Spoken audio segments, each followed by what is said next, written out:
La notificación llegó a las 3:17 de la madrugada, esa luz azul suave iluminando mi cara en medio de la oscuridad de nuestro cuarto vacío. Me había quedado dormida esperándolo, otra vez. Era un mensaje de American Express, confirmando la compra de Richard. 2 boletos en clase ejecutiva rumbo a París, salida el próximo viernes. 2 boletos. No 1. No 3. 2. Recuerdo cómo la pantalla se volvió borrosa mientras las lágrimas se acumulaban en mis ojos. Mi pulgar temblaba sobre la pantalla, no quería saber más, pero lo necesitaba. 15 años de matrimonio me habían enseñado a reconocer las señales, los patrones, las traiciones silenciosas que se esconden en las sombras de lo que creías que era amor. Richard no había mencionado ningún viaje a París. Ni durante la cena de hace 3 noches, cuando estuvo inusualmente atento. Ni ayer en la mañana, cuando me besó y dijo que trabajaría hasta tarde. Ese segundo boleto no era para mí. Nunca lo fue. Me senté en nuestra cama tamaño king, la que elegimos juntos en tiempos más felices, y me envolví en el edredón como si pudiera protegerme de lo que se venía. La casa estaba tan silenciosa que escuchaba el zumbido del refrigerador. Afuera, empezó a llover suavemente, cada gota golpeando el vidrio como marcando el ritmo de mi vida deshaciéndose. París, susurré para mí misma, sintiendo lo amargo de la palabra. Fue donde pasamos nuestra luna de miel hace 15 años. La ironía era brutal, Richard regresando al lugar donde comenzó todo, para ponerle fin. Me pregunté si la llevaría al mismo café donde me prometió amarme para siempre. ¿Caminarían por el Sena al atardecer, con su brazo rodeándola como solía rodearme a mí? Abrí mi laptop y entré a nuestra cuenta conjunta. Ahí estaba la prueba, clara, fría, imposible de ignorar, 2 boletos comprados con sus nombres. Richard y Melissa. Melissa, su consultora de marketing. Melissa, que había estado en nuestra casa cenando el mes pasado, sonriéndome desde mi propia mesa, mientras su pie, probablemente, jugaba con el de mi esposo por debajo. Ya no me temblaban las manos. Algo dentro de mí se estaba volviendo frío, afilado, sólido. Fui al baño y me miré en el espejo. 43 años, líneas que antes eran de risa ahora eran permanentes, el cabello con vetas plateadas desde que dejé de teñírmelo en la pandemia. ¿Cuándo empecé a verme tan cansada? ¿Cuándo me convertí en alguien tan fácil de desechar? Pero esa noche vi otra cosa en mis ojos, una chispa, una determinación. No iba a gritar. No iba a suplicar. No iba a ser la esposa histérica que ruega quedarse. No. Iba a hacer otra cosa. Tomé una captura de pantalla del boleto. Abrí mi correo personal, el que Richard no conocía, y me lo reenvié. Prueba. Esa noche no lo llamé para preguntarle dónde estaba. No le mandé mensajes. En cambio, me preparé un té y me senté en la isla de la cocina, a planear. Pensé en nuestra historia, como una película al revés, su afecto apagándose, los viajes de trabajo cada vez más largos, las llamadas que interrumpían todo, el perfume que no era mío. Pensé en nuestra hija, Emma, que está en la universidad. Ella lo idolatra. Y él se esforzó tanto en parecer el papá perfecto, el empresario exitoso, el esposo ejemplar, mientras traicionaba todo lo que habíamos construido. Cuando el amanecer entró por la ventana y bañó la cocina con esa luz dorada, yo ya sabía lo que iba a hacer. No era rabia lo que sentía. Era claridad. La clase de claridad que solo llega cuando te enfrentas a todas las mentiras que tú misma te has contado. Cuando Richard llegó esa mañana, disculpándose por haberse quedado dormido en la oficina, le sonreí y lo besé en la mejilla. «Trabajas demasiado», le dije, deslizándole una taza de café. Parecía aliviado. Hasta agradecido. No tenía idea de que mientras se duchaba, yo ya había llamado a mi agente de viajes. No sabía que ya tenía reservado mi propio boleto a París. Asiento 4C. Justo al lado del 4B, su asiento. Melissa, claro, estaría en el 4A, junto a la ventana. El juego había comenzado. Y esta vez, yo escribía las reglas. La semana antes del vuelo fue la actuación más surrealista de mi vida. Cada mañana me despertaba junto a Richard, le hacía el desayuno, lo besaba, y cada noche lo escuchaba mentir, sonriendo en los momentos correctos, mientras en mi cabeza una voz susurraba: «Mentiroso, mentiroso». El martes me dijo que tenía que ir a Chicago por una reunión de emergencia. No volvería hasta el domingo. «Es un pésimo momento», dijo, con cara de arrepentimiento, mientras empacaba. «Sabes que odio estar lejos tanto tiempo». Yo me senté al borde de la cama y lo observé mientras elegía corbatas. Entre ellas, la azul de seda que le regalé en Navidad. «Lo entiendo», le dije, alcanzándole su neceser. «Los negocios son los negocios». Esa noche, Después de que se fue, abrí una botella de vino y llamé a mi hermana, Clara. Todavía no le había contado nada a nadie. Decirlo en voz alta, lo haría demasiado real. Pero necesitaba que alguien supiera lo que estaba planeando. Se la va a llevar a París, dije después de mi segunda copa, el viernes. El silencio al otro lado de la línea fue tan largo que pensé que se había cortado la llamada. «Jess», dijo Clara al fin. «¿Estás completamente segura?» Me reí, pero sonó hueco, hasta para mí. Vi los boletos, Clara. Con sus nombres. Primera clase. Reservaciones en el Hotel Le Meurice, una suite. El mismo hotel donde pasamos nuestra luna de miel. Ese hijo de, susurró Clara. ¿Qué vas a hacer? ¿Lo vas a enfrentar? Mejor, le dije, y le conté mi plan. Estás loca, respondió cuando terminé. Pero también es brillante. ¿Estás segura de esto? ¿Estaba segura? No. Ya no estaba segura de nada. Ni de mi matrimonio, ni de mi futuro, ni siquiera de quién era yo sin la identidad de la esposa de Richard que había llevado durante 15 años. Pero había algo de lo que sí estaba segura, merecía la verdad. Toda. Y merecía recuperar mi dignidad a mi manera. Estoy segura, le dije a Clara. Necesito verlo con mis propios ojos. Y necesito que ellos me vean viéndolo. Al día siguiente fui al banco y retiré $15,000 de nuestra cuenta conjunta. No lo suficiente como para alertar a Richard, pero sí para lo que necesitaba. Abrí una cuenta nueva a mi nombre. Después contacté a un abogado, uno que Richard no conocía, de una firma del otro lado de la ciudad, y agendé una cita. Solo estoy explorando mis opciones, le dije a la recepcionista cuando preguntó el motivo de la visita. Esa noche, me paré frente a mi closet, pensando qué empacar para París. ¿Qué se pone una para enfrentar a su esposo infiel a 10,000 metros de altura? Elegí mis piezas más caras. El vestido de diseñador que me regaló para nuestro aniversario, el suéter de cashmere que resaltaba el verde de mis ojos, y los tacones que me hacían sentir más alta de lo que realmente me sentía. El miércoles, Richard llamó desde Chicago. ¿Cómo está el clima por allá? Le pregunté, con inocencia. Frío, respondió sin dudar. Típico invierno de Chicago. Abrí la app del clima en mi celular, Chicago, 52 grados y soleado. Inusualmente cálido para febrero. ¡Qué horror!, dije. Abrígate. Te extraño, dijo, con ese tono suave que antes me derretía. Este viaje se me está haciendo eterno. Me tragué las palabras que querían salir. Yo también te extraño, le dije. Estaba pensando en visitar a Emma este fin de semana ya que tú no estás. Tal vez manejar hasta el campus y sorprenderla. Gran idea, dijo, aliviado. A ella le encantará. Otra mentira más para la colección. Él sabía que si yo estaba con nuestra hija, no podría contactarlo, y él no tendría que inventar excusas. Una coartada perfecta para ambos.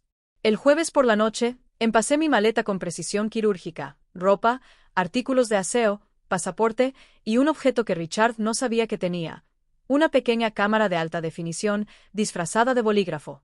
Clara me ayudó a pedirla por internet. Por si acaso, me dijo. Casi no dormí esa noche. Cada vez que cerraba los ojos, veía a Richard y Melissa riéndose juntos en París, caminando tomados de la mano bajo la Torre Eiffel, haciendo el amor en una cama de hotel pagada con nuestro dinero, dinero que ayudé a ganar en los años difíciles, cuando su empresa apenas empezaba. Dinero que era para nuestra jubilación, para la boda de Emma, para el futuro que habíamos planeado juntos. Les di todo, susurré en la oscuridad, y me desecharon como si no valiera nada. El viernes amaneció brillante y frío. Pedí un Uber al aeropuerto con 3 horas de anticipación. Quería estar sentada en mi asiento antes de que ellos siquiera se acercaran a la sala de espera. Necesitaba el elemento sorpresa cuando hiciera check-in. La agente de la aerolínea me sonrió. ¿Viajando a París? ¡Qué hermoso! Sí, respondí, devolviéndole la sonrisa. Me voy a encontrar con alguien allá. No tenía idea de cuán cierto era eso. Nunca fui buena en el ajedrez, pero Richard sí. Trató de enseñarme en los primeros años del matrimonio. Siempre hablaba de la importancia de pensar varias jugadas adelante.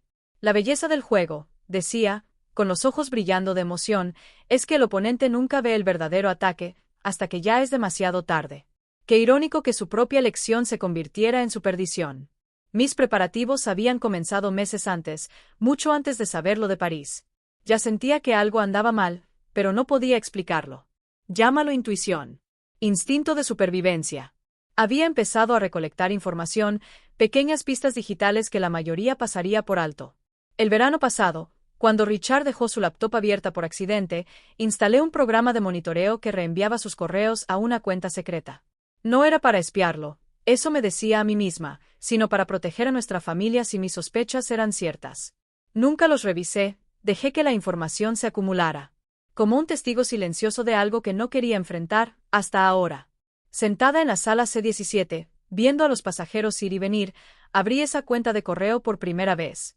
Cientos de mensajes entre Richard y Melissa, desde hace 18 meses. Confirmaciones de hotel, mensajes de madrugada, fotos que preferiría no haber visto, planes para un futuro que claramente no me incluía.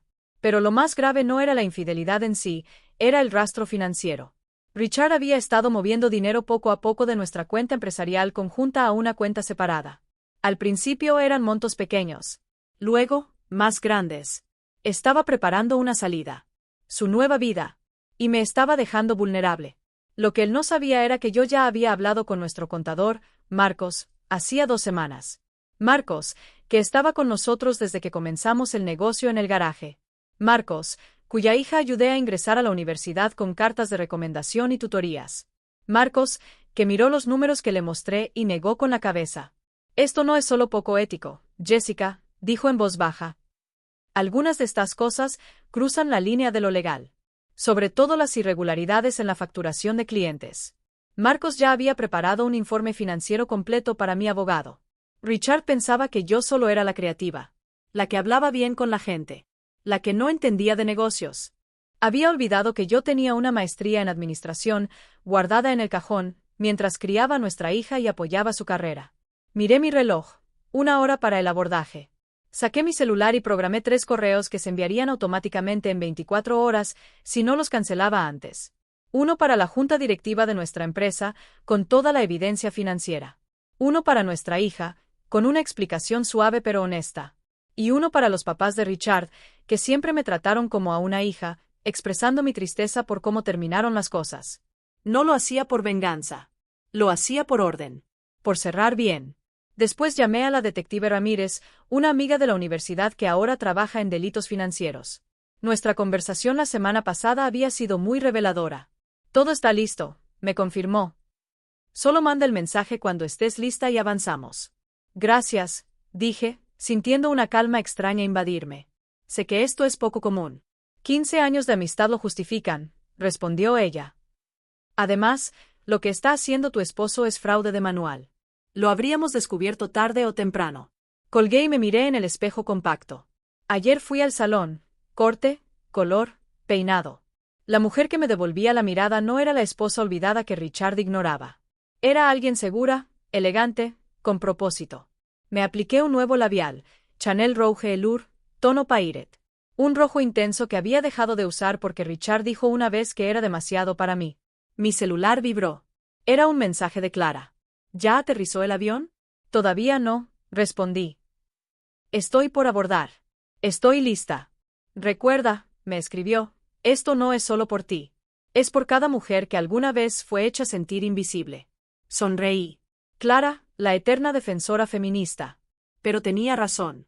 Esto era más grande que mi matrimonio. Era sobre recuperar mi poder. Mi voz. Mi futuro. La agente de puerta anunció el preabordaje. Reuní mis cosas, con especial cuidado del equipaje de mano, que contenía un sobresellado con documentos preparados por mi abogado, papeles de divorcio, pruebas financieras, evidencias de fraude, todo listo para ser entregado a 35.000 pies de altura. También había empacado el whisky favorito de Richard en un frasco aprobado por TSA. No como ofrenda de paz, sino como parte del plan. Richard siempre bebía en los vuelos. Lo ayudaba con su miedo a volar, algo que él pensaba que yo no sabía. Al acercarme al túnel de abordaje, los vi. Richard y Melissa. Su mano descansaba en la parte baja de su espalda de una forma tan íntima que me cortó el aliento.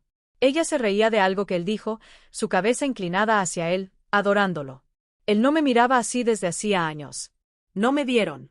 Estaban demasiado metidos en su burbuja. En su emoción secreta por el viaje romántico que creían estar a punto de disfrutar.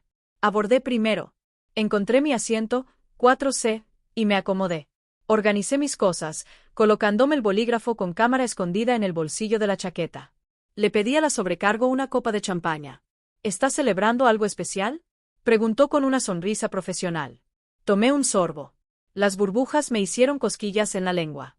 Se podría decir que sí, respondí. Hoy es el primer día del resto de mi vida. Ella no tenía idea de cuán cierto era eso.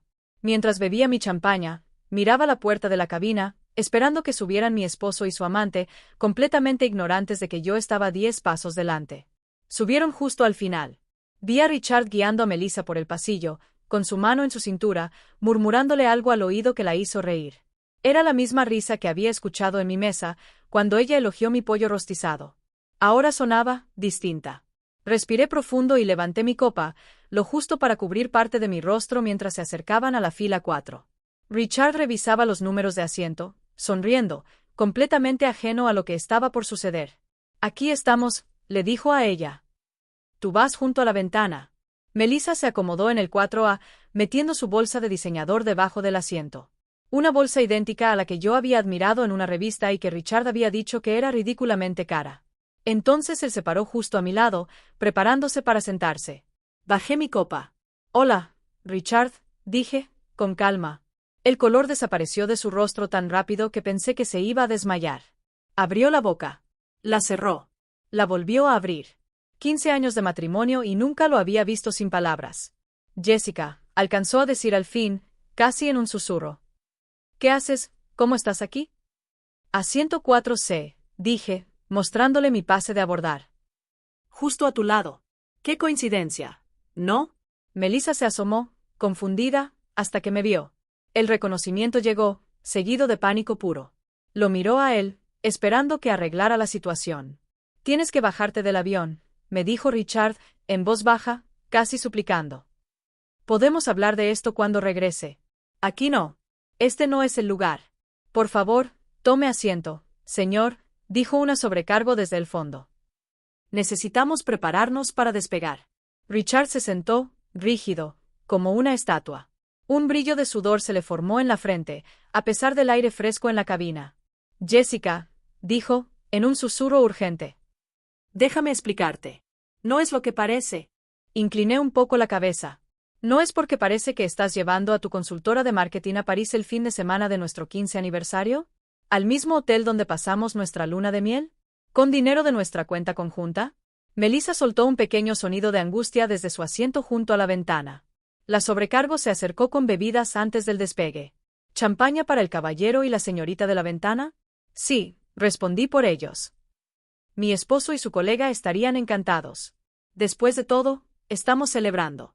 Richard me lanzó una mirada de advertencia mientras tomaba la copa con las manos temblorosas. La sobrecargo se retiró sin darse cuenta de la guerra silenciosa que se libraba en la fila 4. ¿Qué es lo que quieres? Preguntó Richard, con una mezcla de miedo y rabia en la voz. ¿Dinero? ¿Por eso estás aquí, para humillarme? Me reí suavemente. De verdad me hizo gracia que entendiera todo tan mal. Richard, si quisiera dinero, lo habría transferido yo misma. ¿Cómo lo llevas haciendo tú desde hace 18 meses? Su cara se puso blanca. Luego gris. ¿De qué estás hablando? ¿La cuenta offshore? Dije contabilidad creativa. Los pagos de clientes que nunca llegaron. ¿De verdad creíste que Marcos no lo notaría tarde o temprano? Ha sido leal a nosotros por 12 años. ¿Hablaste con Marcos? Murmuró, apenas audible sobre el rugido de los motores. Hablé. Confirmé. Y también hablé con la detective Ramírez, con la junta directiva de la empresa, y con el abogado. Bueno, mi abogado ahora. Saqué de mi bolso el sobresellado y lo coloqué sobre sus piernas. Feliz aniversario, querido. 15 años es cristal según la tradición, pero bajo estas circunstancias, creo que los documentos legales son más apropiados. Richard miró el sobre. No lo tocó. Melissa, a su lado, se quedó completamente inmóvil, con la copa de champaña intacta. Estás mintiendo, dijo él, pero sin nada de convicción. Saqué mi celular y le mostré la cola de correos programados para enviarse en 24 horas, a la junta, a nuestros clientes, a familiares, todos con la documentación detallada de sus traiciones financieras y personales, a menos que yo los cancelara. ¿Ves, Richard? Dije en voz baja. Mientras tú planeabas tu pequeña escapada, yo también estaba planeando.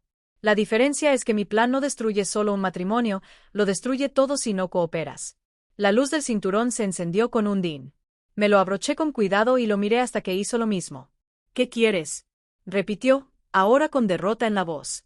Me incliné hacia él, asegurándome de que Melissa escuchara también. Quiero todo lo que me corresponde legalmente. Más compensación por el daño a mi reputación profesional. Quiero la casa, la mitad de los intereses empresariales, los legales. Y acceso total a todas las cuentas. Eso es ridículo, farfulló. Eso es más de lo que cualquier juez. No vamos a ir a juicio, interrumpí con suavidad. Sería sucio, público, y con posibles cargos criminales para ti. Esto se queda en privado, siempre y cuando firmes hoy, aquí, en este avión. El avión comenzó a moverse hacia la pista. Richard apretó los descansabrazos, los nudillos blancos del miedo. Volar siempre lo ponía nervioso. Me incliné un poco más. Hay una pluma en el sobre, dije en voz baja. Entonces Melissa habló por fin. Su voz era pequeña. Asustada. Richard, ¿qué es eso de cargos criminales? Dijiste que todo el dinero era legal. La miré con verdadera compasión. Melissa, ¿de verdad pensaste que eras la única a la que le mentía? Richard luchó por abrir el sobre justo cuando el avión comenzaba a ganar velocidad. Dentro estaban los papeles de divorcio, acuerdos financieros y una carta de renuncia a la junta directiva. Mi abogado lo había preparado todo, con la evidencia que reuní durante meses. Cuando el avión despegó y se elevó en el aire, sentí algo dentro de mí asentarse. 15 años de matrimonio, ahora, finalmente, llegando a su fin. Richard hojeaba los documentos, negando con la cabeza, como si no pudiera creerlo. Hay una notaria en business class, le dije. Asiento 8D. La conocí al hacer check-in. Aceptó presenciar tus firmas durante el vuelo. Pensaste en todo, murmuró con amargura. Aprendí del mejor, respondí. Siempre me dijiste que debía estar 10 pasos adelante. Cuando alcanzamos altitud de crucero, Richard ya había firmado cada documento, usando la pluma que yo le había dado. Lo que no sabía, era que esa pluma grababa. Cada palabra. Cada suspiro derrotado. Todo quedó registrado. Cuando apagaron la señal del cinturón, llamé a la notaria. En ese espacio apretado, sin ningún lugar a donde huir, ella validó oficialmente las firmas de Richard y selló los documentos. Un whisky doble, le pidió a la sobrecargo que pasaba. Guardé con cuidado los papeles firmados en mi bolso. Puedes quedarte con tu viaje a París, le dije. Considéralo un regalo de despedida. Yo tengo vuelo de regreso mañana por la mañana. Qué generosa, dijo con sarcasmo. No respondí. Y yo que tú no usaría la tarjeta de la empresa, añadí. Esas cuentas ya están congeladas. Melissa se puso pálida. ¿Y el hotel? ¿Las reservaciones? Le sonreí ligeramente. Seguro Richard tiene para algo más, modesto. Tal vez con camas separadas, ahora que ya sabes quién es en realidad. Eso fue exactamente hace un año, en el vuelo BA 2297 rumbo a París. El día que recuperé el control de mi vida, a 35.000 pies de altura. Ahora estoy sentada en un café tranquilo del 7º arrondissement, viendo cómo los turistas se acercan poco a poco a la Torre Eiffel. El atardecer va cayendo. París en febrero tiene una tristeza suave, pero hermosa. Los árboles están desnudos. El cielo gris. Los edificios de piedra pálida brillan con la última luz del día. Pedí una copa de vino de Burdeos y un pequeño plato de quesos. Como despacio, saboreando cada bocado. París se siente distinto ahora, cuando ya no estás huyendo, ni aferrándote a alguien que nunca fue tuyo de verdad. Se siente como posibilidad. Después de ese vuelo, todo cambió rápido. La evidencia que tenía no le dejó a Richard espacio para defenderse. Sus socios lo sacaron de la firma y le dieron una compensación mínima, más por respeto a mí que por otra cosa. Me quedé con la casa, pero la vendí 6 meses después. Había demasiados recuerdos entre esas paredes. Demasiadas cosas que nunca tuvimos de verdad. Emma no me habló durante 2 meses después de que le conté la verdad. Siempre había admirado a su padre. La verdad dolió. Pero tenía que escucharla. Eventualmente, un domingo lluvioso, Emma llegó a mi nuevo departamento. Traía una botella de vino, y lágrimas en los ojos. Leí los correos, me dijo. Papá dejó su computadora abierta cuando lo visité. Lo vi todo. Lloramos juntas esa noche. No solo por el fin de mi matrimonio, sino por la dolorosa pérdida de la imagen que tenía de su padre desde niña. La sanación entre nosotras ha sido lenta, pero real. Está aquí conmigo en París ahora, aunque hoy salió a explorar Montmartre con sus amigas del programa de intercambio. ¿Y Richard y Melissa? Su relación no sobrevivió al vuelo. Ella lo dejó en el aeropuerto Charles de Gaulle, justo después de enterarse de la magnitud de sus mentiras. Él regresó a una vida completamente distinta, su carrera arruinada, su familia rota, su nombre manchado. Lo último que supe fue que se mudó a Arizona para trabajar con un primo lejano en una firma contable pequeña. A veces me pregunto si fui demasiado fría, demasiado calculadora. Pero luego recuerdo cómo él planeaba dejarme, cómo se preparó para abandonarme, dejándome financieramente expuesta, listo para empezar una nueva vida con una mujer más joven. Recuerdo las mentiras, el gaslighting, cómo me hizo dudar de mi valor, año tras año, mientras construía su salida limpia. No me arrepiento de lo que hice. Solo me arrepiento de los años que pasé haciéndome más pequeña para que él se sintiera más grande. Mi celular vibra. Es un mensaje de Clara.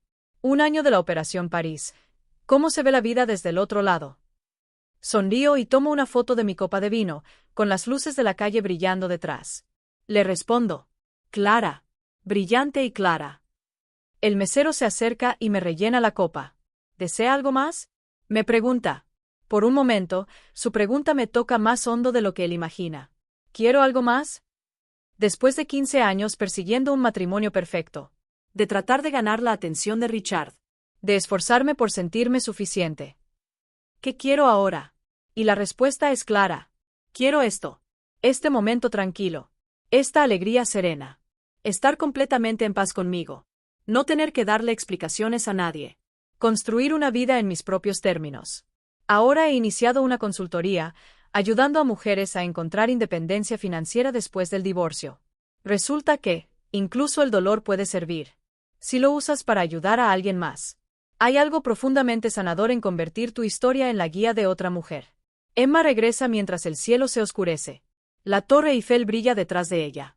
Ahora se parece más que nunca a mí, misma mandíbula firme, misma mirada decidida. Se sienta frente a mí, con las mejillas rojas del frío.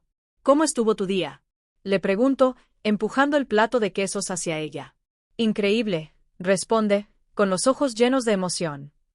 Estoy pensando en postular a maestrías aquí. Hablamos de su futuro, lleno de puertas abiertas y páginas en blanco. Y mientras conversamos, me doy cuenta de que mi mayor victoria no fue el dinero. Ni siquiera el plan que ejecuté con tanto cuidado. Mi mayor triunfo fue mostrarle algo a mi hija. Que no tienes que quedarte donde te hacen sentir pequeña. Que la traición no se acepta sin más. Que a veces, lo más valiente que puedes hacer es irte. O en mi caso, reservar un asiento justo al lado de la verdad.